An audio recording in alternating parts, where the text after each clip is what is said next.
real time, and occasionally you missed stuff and we're like, oh my god, what happened today? And people would sit around and be talking about, oh yeah, this is what happened today, and then we're gonna try and get in here by 5 o'clock tomorrow to see if Watson shows up again. And if you were the right person in the right place, you could become a character. And they could, yeah, we've got Brian Fioca over there. All embarrassed. Yeah. He became an integral part of the game, and an actual, you know, community leader, a character. Story started revolving around him and the people he had with him, and you just don't find that in any other MMO. You will. Somebody's gonna do this. Somebody's gonna do this. But at the time, that was it. Yeah, and the potential was huge. Yeah, so just quickly, when you talk about NPCs, and normally you think of flat things, but we were at the office with a few people who were actually, we had roles that they were playing, and it wasn't that they were scripted. These were not flat and scripted. It was, we had to adjust and problem solve based on what people were doing, and we kind of knew the way we wanted to take the storyline, but the storyline sometimes took us, and we would go, oh my gosh, we gotta change this. They're doing this, we should change this.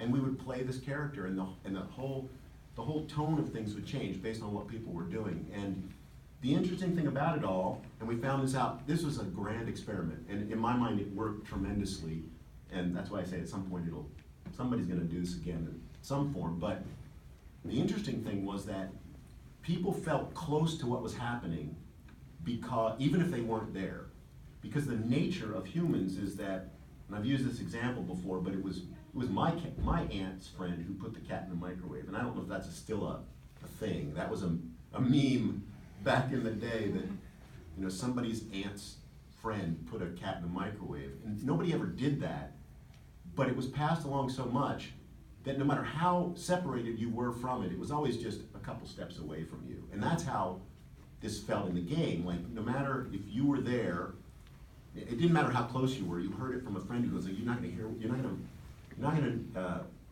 believe what happened last night in the cavern. It's pretty cool, and it felt like you got to partake of it.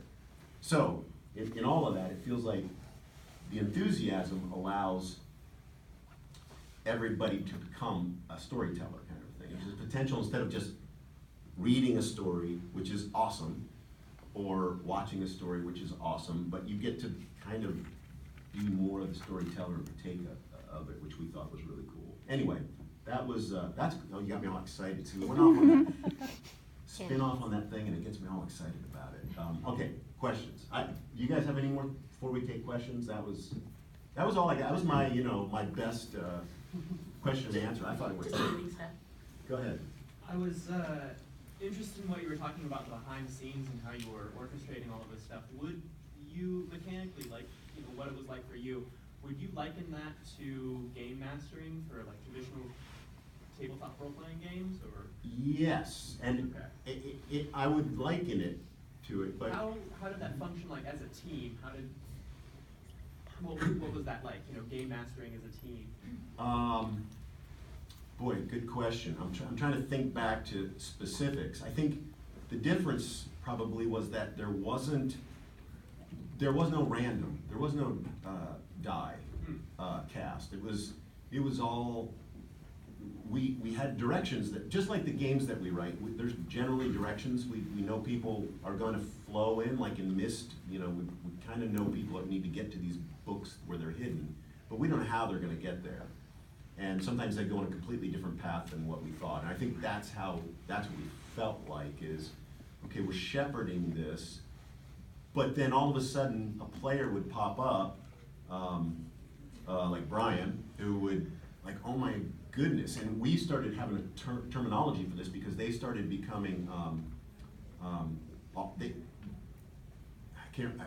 think we called them blessed. Like, we would basically, because there were celebrities, and then there were the players, and it was a blurred line. It's not like celebrities had a halo on or anything like that. Yeah, they looked pretty much like everybody else, except they had a custom avatar, but there was nothing to like alert you that they were in the cavern, really, unless you checked your key UI and saw their name nearby. Right. Or And if saw they- a mass of people like walking over. And if they're there, they'd answer your questions. They, you know, you just go there and you could ask them questions about anything, including, you know, we It had was a like guy who was improv a sports theater. nut and he would follow, you know, the Patriots or something. I mean, it was all very it was happening as we spoke, and it was very authentic that way. And that was our goal, is everything at the office we were doing was we were trying to keep it all authentic, so it felt like you were talking to a real person. And so when Brian gets involved, he becomes kind of blessed, because then we can feed people information, and they have information from a source, and they become a celebrity in a way. It's a really weird psychological thing that starts to take over. Yeah. And it Brian also can helps fill with in the more on issues that. of scale too, because Yeah. you know, you guys only had like 5-10 people ever playing the, you know, official characters, but you had a cavern with, you know, Yeah. 100 people in and out, and you know, that way you've got people there spreading information that aren't just on the 9 to 5. Yeah. You know. In some ways, it very much is like, you know, a game master. I mean, in a different way, but it did feel like that. I remember my first time playing D&D. It was, I've told this story before, but we had a blast. But I remember thinking, I wanna make one of these worlds. I need to make one of these. And I just sat down and drew, much like the way we did MYST and Ribbon and all those. I drew top-down views, and I said, okay, I didn't know anything about mastering, but it was like, okay, guys, come on, I'm gonna play you in my game. And they were like, well, do you need die or anything? I'm like, no. Here's where you are, and just tell me what you wanna do. And they just said what they wanted to do, and I told them what happened, and there was puzzles in it, and things you had to open and close, and, you know, felt a lot like what we did with MYST later on, but it was the ultimate dungeon mastering. You know, there wasn't a lot of constraints and randomness. It honestly kind of would fill in our heads and take its own paths, which is awesome. Feels like life.